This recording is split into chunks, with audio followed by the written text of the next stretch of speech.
What's going on, guys? Welcome back. Chris here at Kalevala South Farm. Well, guys, we've had the M5-111 Kubota now for a couple of days, and we put her to work. Mostly running wood chips out onto the trails and fixing some muddy spots. So we, you know, a little bit of road time, and then of course, you know, using the loader. And the first impressions are the tractor is really nice, especially the loader valve. I'm actually extremely impressed with the loader valve. It's quick, it's responsive. The true third function with the grapple is awesome. It's so much better than the diverter valve. And the loader valving is amazing. It multi-functions very easy. I'm very, very impressed with the loader valve on this tractor. I mean, I played with it a little when we bought it, but actually now using it 6 or 7 hours for loader work, I'm very impressed. Very impressed. It's a great valve. It's a great setup. So we took care of that. We did find a place to mount our chainsaw mount. So we made up a little bracket here out of some square tubing and flat stock, and then we were able to fasten it down, and then obviously use rubber around here so we don't tear up the grab handle. And it seems to work pretty well. I used it a little bit. This is obviously the small chainsaw. The 500i fits in there just as well. We'll have to be careful because obviously, as you can see, it does stick out some. So this is one of those things we're gonna have to be really careful if we go up onto any of the trails. We may not want to use that, but for, you know, heading down to the log yard or to do something on the sawmill to pop the chainsaw on, I think it'll work great. The only downside is when the chainsaw is on, I can't open the door. I'd have to take it off, but really that's not a huge deal because I don't go in and out that door. The only time we really use that door is sometimes to bump the loader up and down if I'm gonna, you know, change the attachments. So a question came up from last video about the skid steer quick connect. So our John Deere actually had a skid steer quick connect and not the John Deere style. I had specifically ordered the tractor that way because I had implements previously that were skid steer. I didn't want to have to swap everything over to the John Deere style. So that was one thing that we didn't have to worry about buying this tractor because it's already set up with skid steer quick connect. But that was a question, so I figured I'd put it out there. Another question I was asked in person was, why didn't we get a skid loader if we wanted, you know, more loader capacity? And to be honest, guys, I would love to have a skid loader for using loader applications. A skid loader is awesome, but that would have been another piece of equipment and another payment on the farm. By getting this tractor, we basically almost have the power of a skid loader. You know, this loader is probably not quite as powerful as a skid loader, but close. And we still have, you know, a field tractor, something we can put the mower on, something we can, you know, we can use the skidding winch for. You know, it's multifunction. It fits the bill a lot better for our needs. I mean, I would love to have a skid loader because they are amazing at doing what they do, but they don't do anything else really well. You can get mowers that go on the front and everything else, but am I gonna wanna go mow, you know, 10 acres with that? No. So that's why we did this instead of getting a skid loader or a mini excavator or something else. Was basically because we can continue to use this as we did the Deere, but now we have a much more capable loader. So anyway, guys, that's kind of my first impressions. Cold starting has been great. I really don't have any complaints. The only thing that I found to be a little bit of a pain is the back window here. Being a big guy, I have the seat all the way back, and there is not a lot of clearance between the seat and the window. It would be nice if there was maybe 2 or 3 inches extra of cab, or if the glass was shaped a little different, you know, something like that, just make it easier. But that's really literally my only complaint is, you know, getting to that window is kind of a pain. Either that, or if they'd even offset the window latch to one side or the other, it wouldn't be such a big deal. Because I do open the back window quite a lot. The heater in this thing is unreal. I mean, it'll bake you right out of the cab. So I have opened it a few times when we're working just to get some fresh air. So I think what we're gonna do now, guys, is we're gonna run down. I wanna open up the pile of sawmill cutoffs, and I think we're going to cut some sawmill cutoffs up to get ready for more sugaring. You can see we have one basket there with a bunch of old firewood or stuff that won't fit good in our wood stove. That's all for burning in the evaporator. And then I have the huge pile of slab wood down there. So I thought maybe we'd go down. We'll use the grapple. We'll cut some slab wood up. I have a couple firewood baskets down there. And we'll see if we can't fill one of those up, or at least start doing that. And then after that, I think I'm gonna take you guys along, and the sap's gonna start flowing here, I think. It's a nice sunny day. It is slowly warming up. I believe it's about warm enough now for the pumps to kick on, for our vacuum systems to kick on. I believe. It is a little chilly with the wind. I did notice one of them was running earlier, but it's in a more kind of secluded spot that it's not affected by the wind. The other two are more out in the open. So I thought maybe what we'll do is we'll kind of go around, and I'll take you guys and we'll go check our pumps and check our sap tanks and see how much sap we have, and hopefully maybe we can boil a little bit later this week. So I think that's the plan, guys. And so I'm gonna jump in the tractor and we'll head down to the Woodyard, and we'll cut up some of those slabs.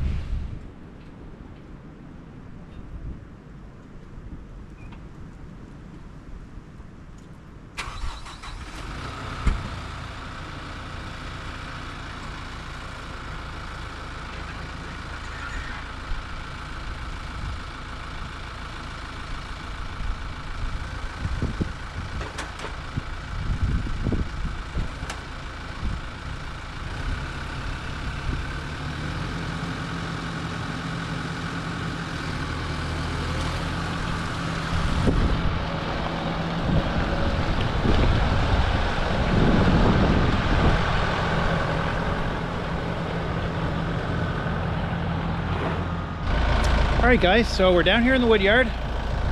Got the big Kubota. We put some slabs in there already. We have our firewood basket. So we're just gonna work out of that pile. I'll pull them out, cut them up, and throw them in there. And once we get it full, we'll run it up to the sugar house. So we're ready to go. So that's the plan anyway. Did I not get any of that?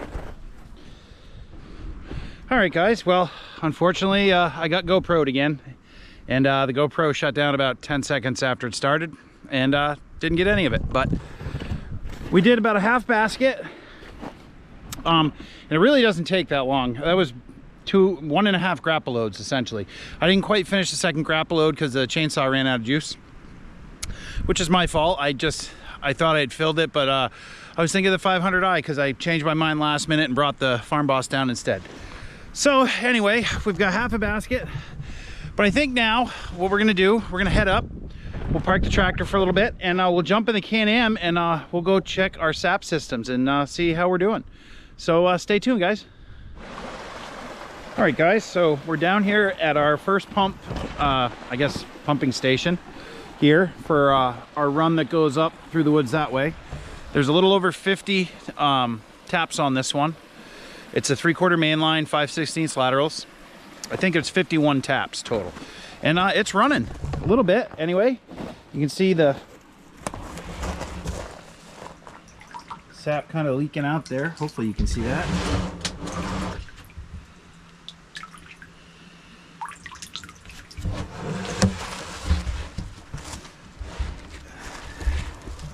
So that's our, that's the pump unit. We'll check, see how much battery. We're good. 3 bars, which with the sun, the solar panel does work pretty well. We haven't actually had to swap a battery, 3 days now, because we've had sunny days, and it does keep them charged up on those sunny days. And we're pulling, looks like about 12 inches of vacuum on this line, which is pretty good. So this one and our other one with 47 taps on it right now, that's the one we're still working on expanding. They pull real good vacuum. The one in the woods, not as much. And actually, I might clamp a line off. I think I have one, I'm suspecting I have a small leak somewhere. So we might try clamping that off, see what we get for increased vacuum. But it looks like, I mean, there's probably 25 gallons or so in that tank. So we'll go check the others and see what we got out there, and we might be able to boil tomorrow or the next day. So we're gonna head out to the next pumping station.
Actually, our vacuum gauge on this this main line is up at the top. So we'll check our vacuum here. Looks like we got about 7, which this is the one that's always a little bit lower than the rest. I think we might have a micro leak somewhere. We'll go down, we'll check the pump and the tank.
Second pumping station. This one's not going quite as much, even though there's good vacuum on the line. 7's okay. It's not as good as the other ones. That's why I said I think we have a micro leak. We did just move. Normally our solar panel is against the tree there, but it's kind of blocked by a hemlock tree over here. It's blocking the sun, so I just moved it a little to catch this good sun. When it's against the other tree there, it does catch a lot more sun in the morning, but I'll come back down later to check on these and I'll just put it back where it was. What I should do is actually set up a stand. This one's also doing good.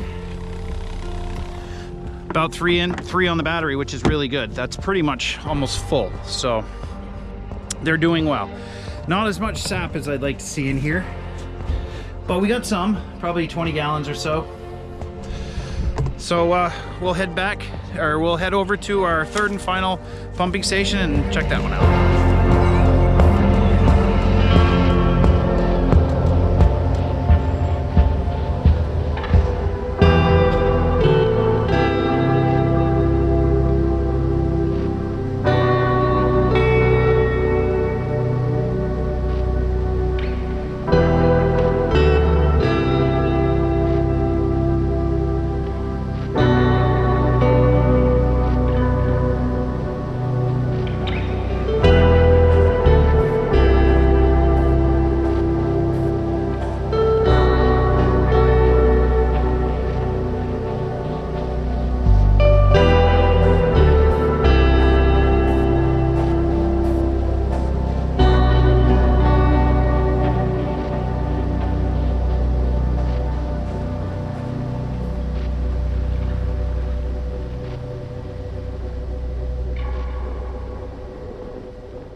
All right, guys, so we're down here at our third pumping station.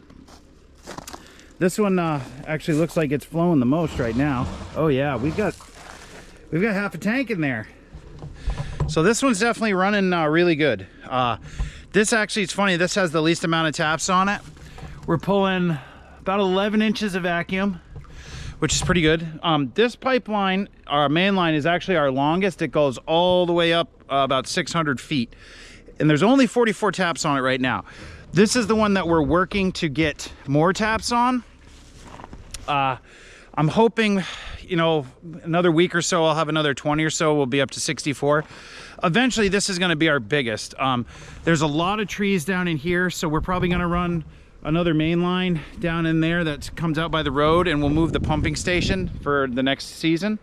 Because there's a lot of trees kind of down in there, which will be hard to get here. I should have run the main line down there the whole time. I didn't realize it, I guess, at first, how many trees were down there. And now it's a little too late. So anyway, we're doing pretty good. We'll check our battery. It's completely full. So this one obviously gets the most direct sunlight. So this battery is completely charged, which is awesome.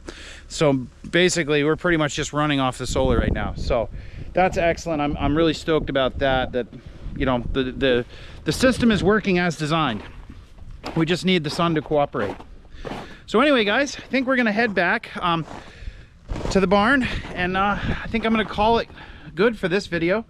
Kind of gave you a little preview of, you know, our sap systems, or a little view of our sap systems. You know, we had done the video a couple times ago about building it, and they really are working well. It's just a matter of getting that direct sunlight on them. This one is just in a really good spot to get that beaming sun, so it's staying the most charged, which is excellent. We do have a spare battery we keep charged in the shop on trickle, so if one of them does run low, then we can always jump in and, you know, swap batteries out. So anyway, guys, I think I'm gonna end it here. And like I like to say, if you like these videos, please subscribe, hit the like button, and leave us a comment. Tell us what you think. Just remember, it'll be all right.